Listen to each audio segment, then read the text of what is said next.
Olá pessoal, vamos a mais uma aula de Direito Tributário. Eu estou com o material de vocês aqui para a gente poder acompanhar e seguir a sequência do material de vocês, para que vocês não se percam no momento de estudar, ok? A nossa aula hoje vai falar sobre competência tributária. E aí a gente precisa entender o seguinte: a competência tributária, ela segue alguns princípios constitucionais. O primeiro deles é ser indelegável. O que é ser indelegável? Quer dizer que não se pode transferir. Quer dizer que quando o ente tem aquela atribuição, ele não pode abrir mão daquela atribuição e passar para outra pessoa. A gente vai perceber, quando a gente fala de capacidade tributária, a gente vai ver o seguinte, que a capacidade tributária, ela pode ser delegável, a competência não. Então, o que seria a competência? Criar e instituir aquele tributo. O que é a capacidade? Cobrar. Cobrar pode ser delegado, ok? A gente vai ver isso mais para frente. O próximo princípio constitucional, ele está previsto no 145 da Constituição, que ele diz que a competência, ela é facultativa. Por que isso? O 145 da Constituição diz que o ente público poderá instituir e cobrar aquele tributo. Existe uma diferença muito grande, gente, entre poderá e deverá. Então, em cima dessa distância do poderá e deverá, a gente vê as diferenças entre competência e capacidade. Essa competência também incaducável. Isso quer dizer o quê? Se não for exercida naquele prazo, o ente não perde o direito de exercê-la. Eu não vou cobrar o tributo esse ano. Foi o que aconteceu com Contagem. Eu não vou cobrar o tributo esse ano, não vou cobrar ano que vem, não vou cobrar no outro. Mas quando eu quiser cobrar, eu posso. Ok, pessoal? Inalterável, porque a gente percebe o seguinte: a competência tributária, ela não sofre alteração por lei ordinária, por medida provisória, por nada disso. Ela só será alterada mediante emenda à Constituição. Isso, gente, em relação à competência. Não confundam o que está acontecendo hoje com a MP 927, MP 936, que permite o adiamento de recebimentos tributários, porque o recebimento tributário é capacidade, não tem a ver com competência. Ok, pessoal? E para finalizar esses princípios, a gente está diante do princípio de inalterabilidade. Isso quer dizer o quê? A competência tributária é inalterável, essa competência só poderá ser alterada por emenda constitucional, ok? E de último, nós temos que a competência tributária é irrenunciável. Isso quer dizer o seguinte: o ente, ele pode deixar de exercê-la, mas ele não pode renunciar ao seu direito. O fato dele deixar de exercê-la não quer dizer que ele esteja renunciando, ok, pessoal? Superado isso, a gente precisa entender como funciona a competência tributária em cima da teoria pentapartite. Essa teoria pentapartite, ela fala que tributo é o gênero e que nós temos 5 espécies tributárias. São elas: impostos, taxas, contribuições especiais, contribuições de melhoria e empréstimo compulsório. Vamos entender como que funciona a competência e a capacidade tributária em cima de cada um desses tributos? Nós vamos começar então pelos impostos. Seguindo aqui o material de vocês, vocês vão ver o seguinte: os impostos, eles são tributos não vinculados. Isso quer dizer o quê? Que todo o dinheiro arrecadado vai para o cofre público para pagar toda a despesa prevista no orçamento. Saúde, educação, lazer. A gente vê que essa competência, ela é comum, mas ela tem uma característica específica. Ela é comum e privativa. O que é uma competência comum? União, Estado, município, Distrito Federal poderão exercer. E por que ela é privativa? No momento que a União exerceu aquela competência sobre aquele imposto, não cabe mais aos estados e aos municípios exercerem. Então, a partir do momento que um ente puxou para si aquela competência, ela é privativa daquele ente. Embora seja comum, é comum e privativa. Entendido até aqui? A gente percebe no 146, inciso 1 da Constituição e no 16 do CTN, que depois de instituída essa competência, só cabe àquele ente exercer essa competência, instituir e cobrar, ok? A gente sabe que existem tributos que são de competência da União, competência dos estados, competência do município. Como vocês podem ver no material de vocês, são de competência da União. Imposto de importação, imposto de exportação, imposto de renda, IPI, IOF, ITR, o imposto sobre grandes fortunas que ainda não foi instituídos, e os impostos residuais.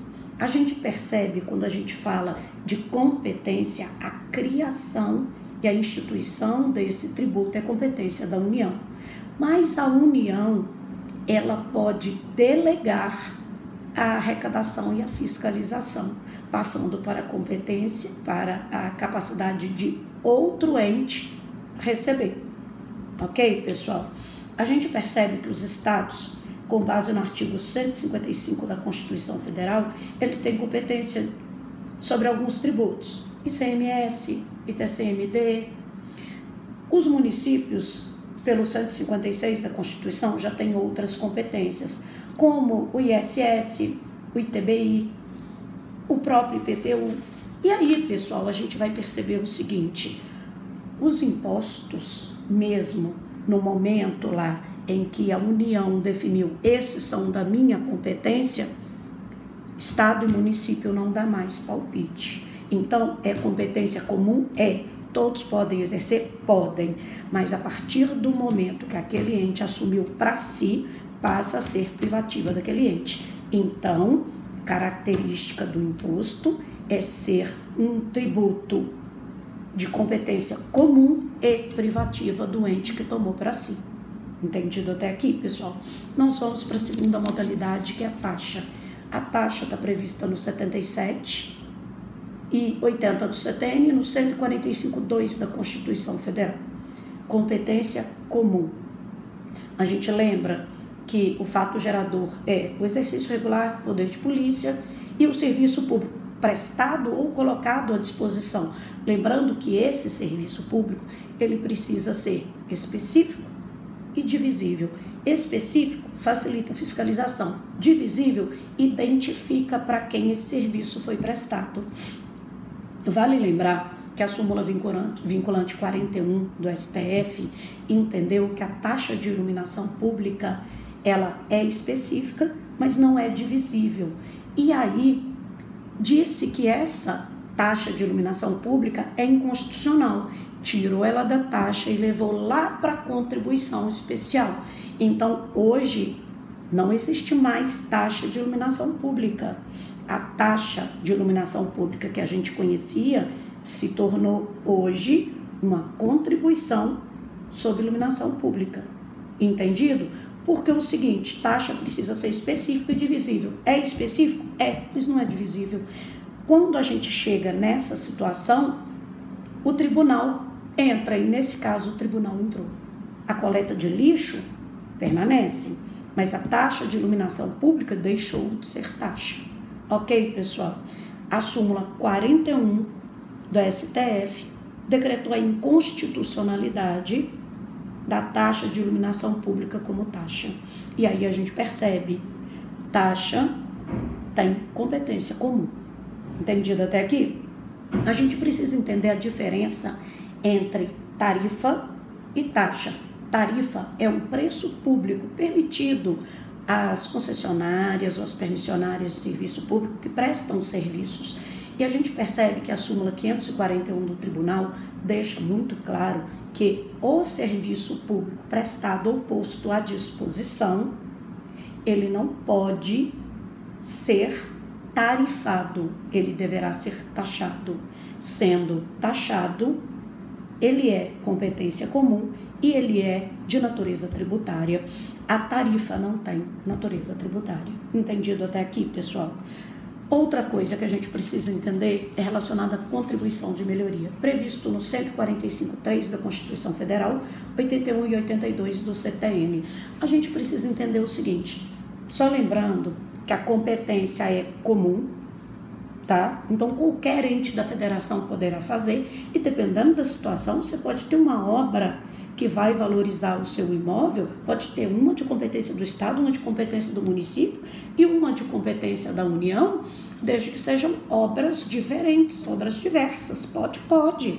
Então, o que a gente precisa pensar em relação à contribuição de melhoria é o seguinte, você precisa de uma valorização imobiliária decorrente dessa obra pública.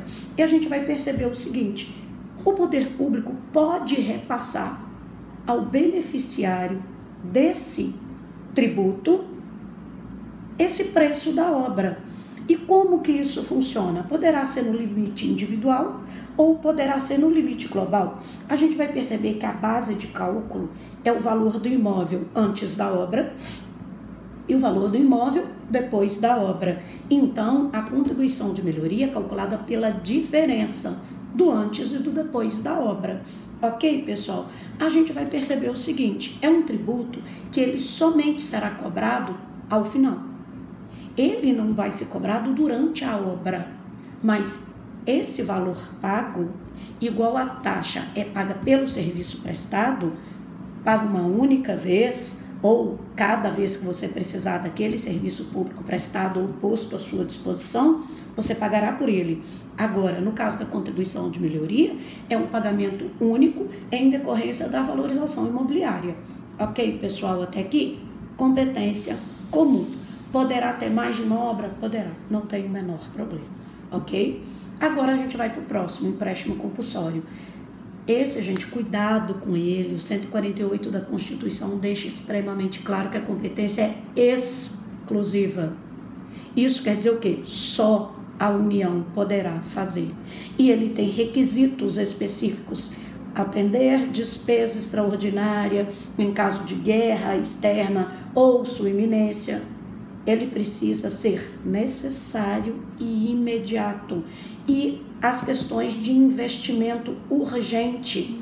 A gente precisa entender que o empréstimo compulsório ele tem que ser usado para sua finalidade.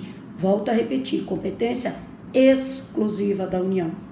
Deverá ser utilizado, deverá ser criado mediante lei ordinária. Não poderá ser usado para outra finalidade, senão aquela que lhe foi imposta. Entendido até aqui, pessoal? E a gente precisa entender o seguinte, contribuições especiais. Essa ela está distribuída pela Constituição. Ela está no 149 da Constituição, no 149A, no 195, no 212, no 240 e por aí vai. Regra, tá? As contribuições especiais são de competência exclusiva da União, mas nós temos duas exceções. A contribuição de iluminação pública, que é a exceção, segundo a súmula vinculante 41, que a gente já falou, e o 149A, ela é competência dos municípios, tá? E a contribuição social sobre previdência privada dos funcionários públicos é de competência do Estado e dos municípios. Agora, contribuição social, CID, interesse de categoria residual, são de competência exclusiva da União. Então, vamos repetir? Competência exclusiva da União, contribuições sociais, CID dos combustíveis, interesse de categoria e as contribuições residuais são de competência exclusiva da União.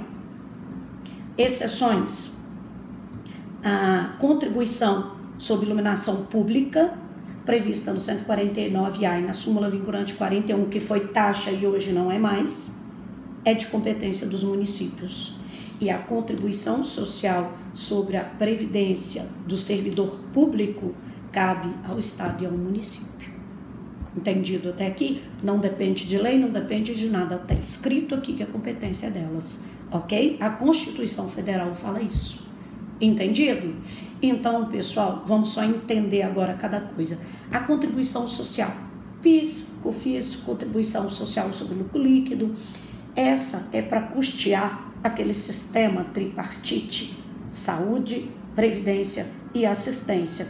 Então, essas contribuições especiais, elas têm essa natureza, ok? CID dos combustíveis, gente, que também é de competência exclusiva da União, ela tem essa natureza de equilibrar a balança econômica e não deixar que os combustíveis disparem e se tornem impagáveis no Brasil, tá? Então, é equilíbrio da balança econômica, ok? Outra coisa, a terceira, interesse da categoria, OAB, CRA, sindical. Então, essas contribuições, elas têm natureza tributária. Vocês estão vendo uma discussão muito grande aí nas questões em relação à contribuição sindical, que a reforma trabalhista falou que agora não é mais devido. Está tendo uma discussão no STF aí, porque a natureza dela é tributária. Se é devida ou não, quem vai definir é o STF. Ok, pessoal? E as de competência residual previstas no 195, parágrafo 4º, são todas aquelas que a União, o Estado, o município, Distrito Federal não exerceram sobre elas, caberá às contribuições especiais de competência da União exercer essa exigência sobre esses determinados tributos. Agora, pessoal, a COSIP, que é a Contribuição sobre Iluminação Pública, e a contribuição de previdência dos estados, tá, e municípios, que é a previdência privada, e também a previdência pública, né, que cada um, tanto o estado quanto o município, poderão instituir previdência própria. É de competência dos municípios e dos estados. Ok, pessoal? Então, só para a gente fazer um resumão aqui, competência é aquilo que o ente público pode exercer para instituir e criar o tributo. Capacidade é quando ele pode delegar essa competência no sentido de fiscalizar e cobrar. Entendido até aqui, pessoal? Observem, imposto tem competência comum e privativa. Taxa, competência comum. Contribuição de melhoria, competência comum. Empréstimo compulsório, competência exclusiva, tá? Contribuições especiais, parte delas nós temos competência exclusiva da União, e a COSIP e as contribuições de previdência pública e privada dos servidores públicos, competência de estados e municípios. Ok, pessoal? Um abraço, até a próxima aula.